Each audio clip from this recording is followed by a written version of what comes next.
Soy Rosa López, soy enfermera, trabajo en el SUMA 112 y soy vicepresidenta del sindicato SUMAT.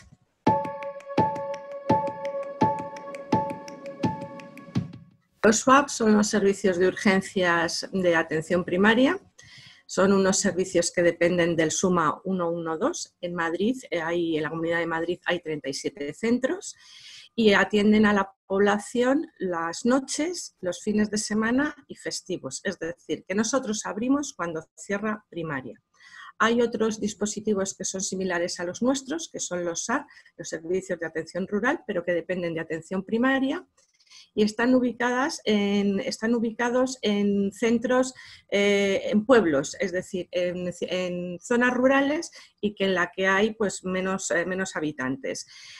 Los SWAP, los que son del SUMA 112, pueden atender aproximadamente, según la memoria del 2018, del SUMA 112 atendieron unos 700.000 pacientes, casi 700 y pico mil pacientes. Es decir, que por semana los 37 SWAP que hay en la Comunidad de Madrid pueden atender alrededor de unos 15.000 pacientes.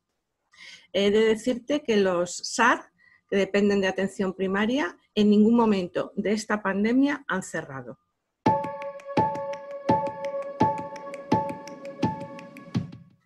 A ver, con todo el tema de la alarma sanitaria, el 27 de marzo, la Consejería, junto con la gerencia del SUMA, decidió cerrar estos centros.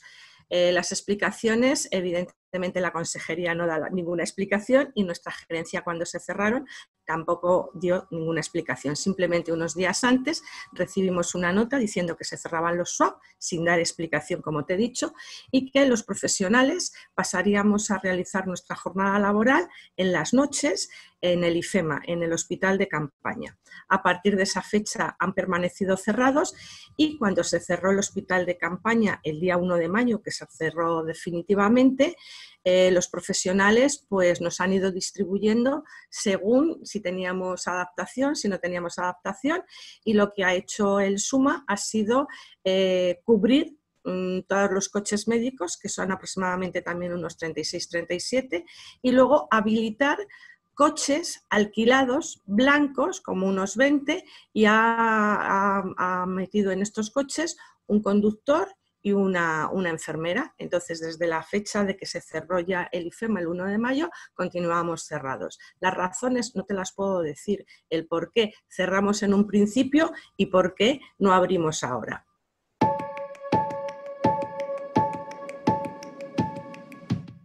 Vamos a ver, las razones de por qué continuamos cerrados.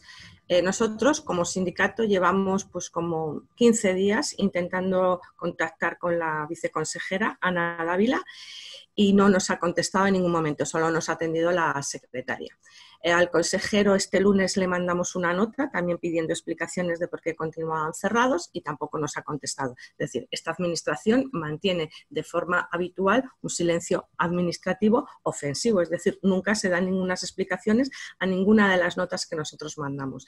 La gerencia se ha dado unas explicaciones, a mí me parecen absurdas, pero se ha dado algunas explicaciones, sobre todo en reuniones con coordinadores, con los RUFOS, que son una especie de coordinadores médicos, y sí ha comentado que, bueno, las razones ya te digo que a mí me parecen absurdas, que como en un momento dado en las salas de espera podía haber peligro de que la gente se contagiara, pues por eso no se abrían. Esa fue una de las razones que nosotros les contestamos, que cómo podía decir eso cuando, por ejemplo, en los hipermercados llevan abiertos todo este periodo y la gente ha guardado las distancias de seguridad. Entonces, pues bueno, dijimos que eso no era argumento. Como no era un argumento, nos volvieron a dar otro, que era que como estábamos en esta fase de desconfinamiento, que de alguna manera había que esperar a ver si pasábamos a la fase 1, pero volvemos a dar el mismo argumento. Es decir, esto no es una ferretería, es un servicio de atención sanitaria, es un servicio esencial que antes de la pandemia atendía a casi 15.000 pacientes a la semana. Entonces, no podemos utilizar unos argumentos como que la gente no puede salir, porque una de las disculpas era eso, que la gente no podía salir, pero es que una de las esenciales restricciones de este confinamiento es que la gente acudiera al médico. Y estamos hablando de servicios de urgencia. No estamos hablando ni de hipermercados, ni de ferreterías, ni de restaurantes. Estamos hablando de médicos, enfermeras, de técnicos que están en unos centros para atender urgencias. Urgencias que en principio suelen ser urgencias menores, pero que también pueden llegar emergencias y que nosotros de alguna manera trasladamos a una UBI, llamamos al 112, viene una UBI, lo recoge, lo traslada, pero la actividad habitual pues pueden ser, ¿qué te diría yo? Crisis hipertensivas, infecciones urinarias, ahora que la gente está saliendo a la calle, caídas de niños, caídas de bicicletas, toda esta patología que no es emergente, que es urgente y que debe ser atendida. Entonces, pues estamos obligando a los ciudadanos a que acudan a las urgencias de los hospitales. Además, ese argumento que nos utilizaban de las salas de espera, ¿qué pasa? ¿Que no hay salas de espera en las urgencias de los hospitales? ¿Qué pasa? ¿Que no hay salas de espera pues te diría yo, en los centros de salud que hacen un triaje? Eso también lo podríamos estar haciendo nosotros. Entonces están argumentando cosas que no son reales exclusivamente para tapar la gran mentira. Y la gran mentira es que no tienen profesionales para cubrir la apertura de los SWAP y sobre todo médicos. Entonces, pues ahora mismo nos encontramos en una coyuntura de que los profesionales estamos siendo como peonzas, nos están moviendo constantemente de dispositivo, nos van al centro coordinador, a parque, a coche de enfermería, a coche médico, dependiendo de la categoría, y además están alterando todas las condiciones laborales, es decir, que están rayando con la ilegalidad, ya que de alguna manera, de forma arbitraria, están cambiando todas las condiciones laborales de gente que lleva muchos años en el servicio o de gente que en un momento dado tiene un destino concreto. Y luego lo de los coches de enfermería, por mucho, han habilitado como unos 20 coches de enfermería. Y ya te digo que son coches alquilados, blancos, que no tienen ningún distintivo, que puede que rayen en la ilegalidad. Entonces, pues bueno, por mucho que un coche de enfermería en 24 horas hiciera 24 avisos, nunca estos coches de enfermería ni estos coches médicos podrán absorber el número de pacientes que son vistos habitualmente en un SWAP. Entonces, la solución que han puesto es ir a domicilio cuando no es preciso, porque al domicilio solo hay que ir cuando los pacientes realmente no pueden movilizarse y se están viendo cosas tan absurdas que por una contractura muscular en una persona como tú o como yo o de 30 años en un momento dado haya que acudir a su domicilio. Y luego se está dando el problema de que muchos coches de enfermería están acudiendo a avisos domiciliarios que son más pues para avisos médicos. Y aparte de eso es que es imposible, ya te digo, que aunque pusieran 100 coches, nunca se podría absorber la atención que dan estos centros. Por lo tanto, estamos dando una infraatención al ciudadano, pero la consejería pretende que pasemos de fase. Señores, ¿cómo pretenden pasar de fase si son incapaces de cubrir 37 centros en Madrid totalmente necesarios? Porque no tienen el suficiente personal. Por lo tanto, es un tema absurdo, absurdo, y que además están mintiendo a la población de Madrid. Le están impidiendo esto. Además, estos centros lo bueno que tienen es que realmente están cerca más o menos de los domicilios porque están distribuidos de tal manera que a lo mejor abarcan pues 3, 4 o 5 centros de salud y están ubicados que la distancia a este centro de urgencias de atención primaria es mucho menor casi siempre que la distancia que pueda haber al hospital más cercano.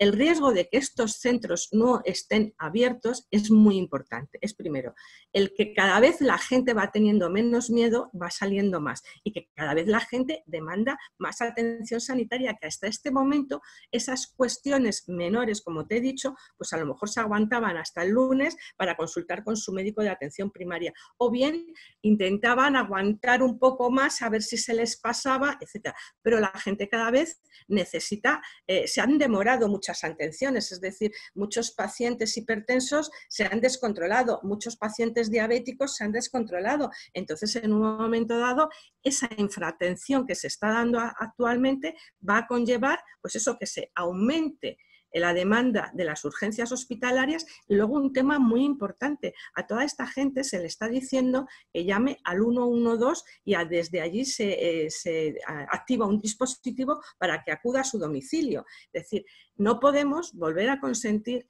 que el teléfono 112 se sature como en el epicentro de la pandemia, que llegaron a tener 3.000 y 4.000 llamadas en espera. Aparte de eso, si tú saturas el 112, evidentemente el tiempo que tarda en dar asistencia y activar un recurso es más alto, y además si ese recurso está saturado, porque ya los recursos están saturados y están trabajando todas las noches y todos los fines de semana con muchas demandas, evidentemente la espera es muchísimo más grande. Al otro día me contaba un compañero que le dieron el aviso para hacer una cura de una persona que había sido operada en el Gregorio Marañón, y que entonces ese aviso fue a las 6 de la tarde porque la señora ya había ido al centro de salud, al SWAP, y se había encontrado la puerta cerrada. Entonces le dijeron que tenía que llamar al 112. Ella dio el aviso a las 6 de la tarde y no pudieron ir a curarla nada más que a las 2 de la mañana. Claro, la señora decía, ¿cómo venís a curarme a las 2 de la mañana? Y el enfermero le dijo, es que no hemos podido hacerlo antes. ¿De acuerdo? Entonces vamos a saturar los servicios de urgencias de los hospitales, vamos a saturar el 112 y además estamos creando conflicto con la población, porque claro, tú te vas al centro de urgencias de atención primaria, el SWAP, ¿de acuerdo?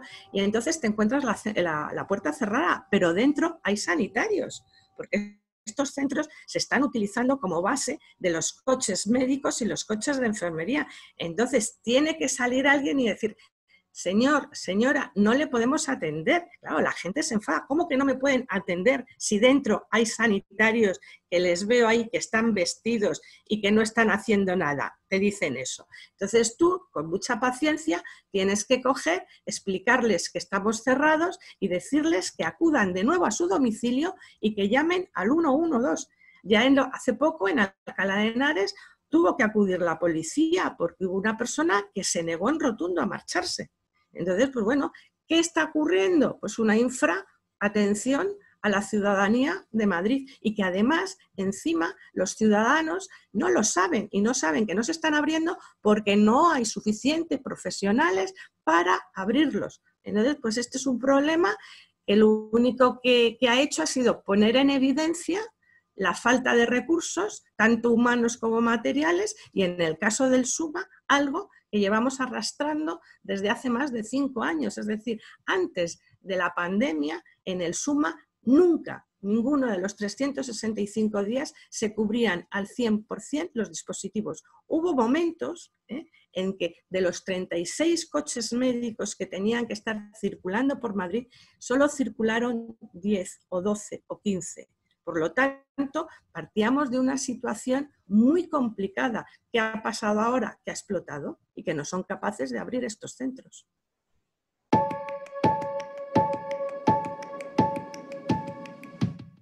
Aquí no hay voluntad política.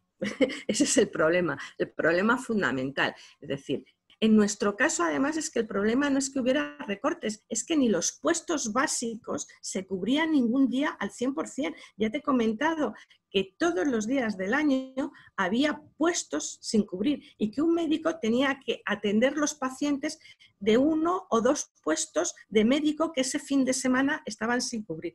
Por lo tanto, ahora lo único que ha hecho ha sido romperse ese sistema tan frágil que había. Aparte de eso, hay un tema importante, el no tener unos servicios que atienden tanta población en una semana, en unos días, sobre todo los fines de semana, conlleva sobrecarga, como ya he dicho, a la urgencia, al 112 y también a los centros de atención primaria.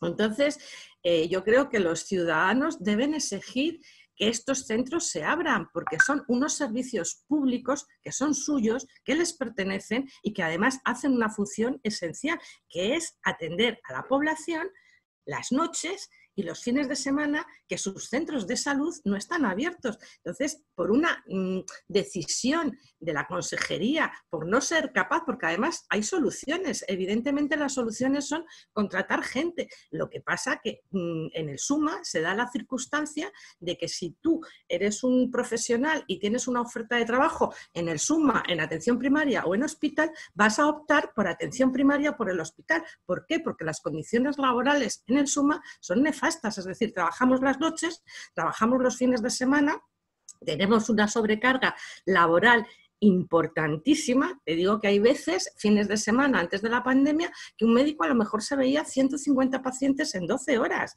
Entonces eso es mucho. Por lo tanto, con esas condiciones laborales y además con una retribución menor que en primaria y en especializada, sobre todo los médicos optan por irse a primaria, a la puerta de un hospital o a una privada. Por lo tanto, no es tanto que no haya profesionales, sino que los profesionales no quieren trabajar en el SUMA, y eso antes de la pandemia. Entonces, ahora es más complicado encontrar profesionales, pero si tú les pagas bien y tienes unas buenas condiciones laborales, los vas a encontrar. Lo que no puedes hacer es tener servicios a coste cero.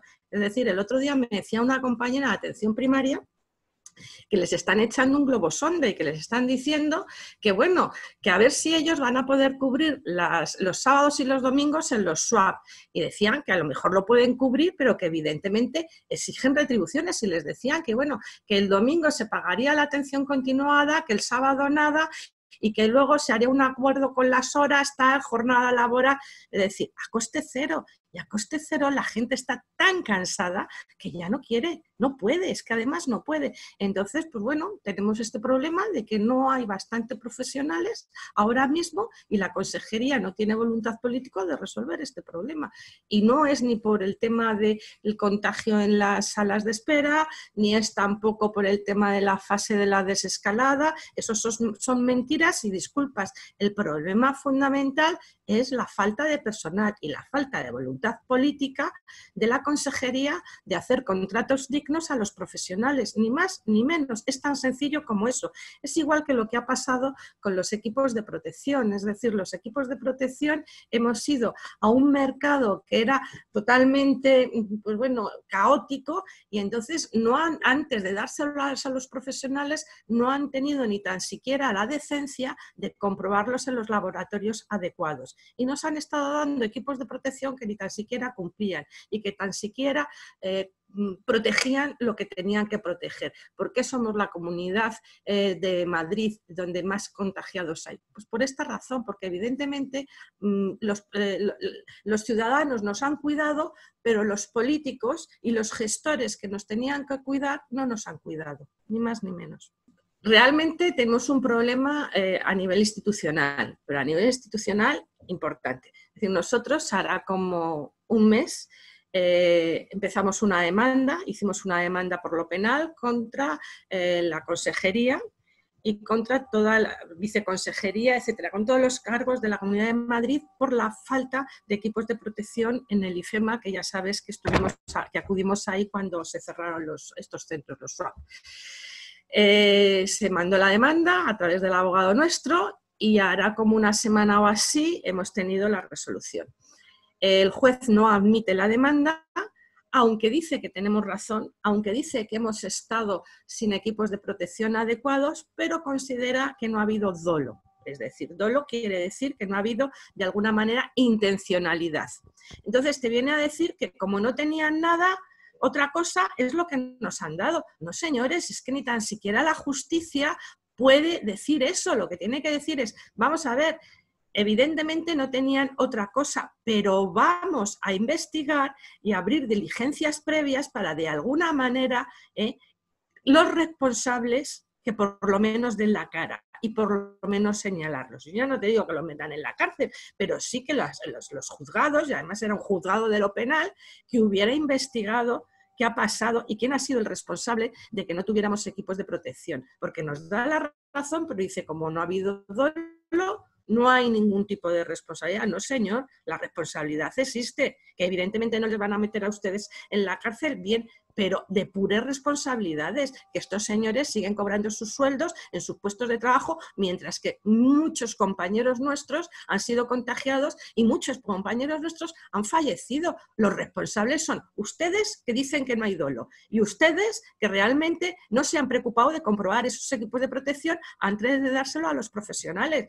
Aquí hay responsabilidad, es lo que pasa, que en la administración todo se diluye. Es la consejería, no, es Ruiz Escudero, no, es Ana Dávila, no, es nuestro gerente, es Pablo Busca, es nuestro director de gestión. Señores, son nombres y apellidos. Y entonces cuando empecemos a entender que esa gente que está en puestos de responsabilidad tiene un nombre y tiene un apellido y les ataquemos a ellos directamente, a lo mejor las cosas cambian. Y los jueces tienen que entender que hay que depurar responsabilidades. Entonces, pues bueno, estamos muy vendidos a toda esta cuestión.